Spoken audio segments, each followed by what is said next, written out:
construire un composant. Donc, il faut comprendre qu'en fait, euh, Angular fonctionne par des composants. Donc concrètement, vous avez un composant parent qui s'appelle app component et vous allez avoir des composants enfants. Je vous ai mis un petit exemple ici. Donc pour le composant du menu, on va créer un menu component par exemple.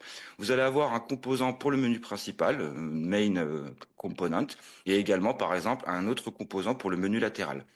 Donc concrètement, vous avez un composant parent et tous les autres composants vont être enfants de ce composant parent. Et en fait, les composants enfants pourront avoir des petits-enfants, petits-enfants, etc., etc. Vous voyez, donc on sépare vraiment toute la structure de chaque élément de notre application en petits composants pour que ce soit un peu plus clair au niveau de la maintenance.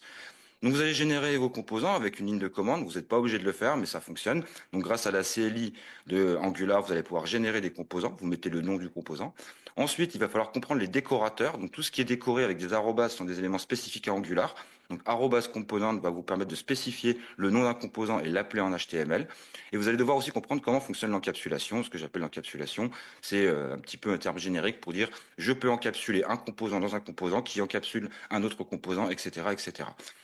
Vous allez avoir également des fichiers TypeScript qui vont implémenter donc des fonctions récursives. Donc lorsque vous allez utiliser votre premier composant, donc le app component, il y aura une fonction onInit qui va être une fonction qui s'appelle toute seule. Donc elle s'appelle automatiquement, ce qu'on appelle des fonctions récursives. C'est une fonction qui s'appelle elle-même. Donc c'est obligatoire.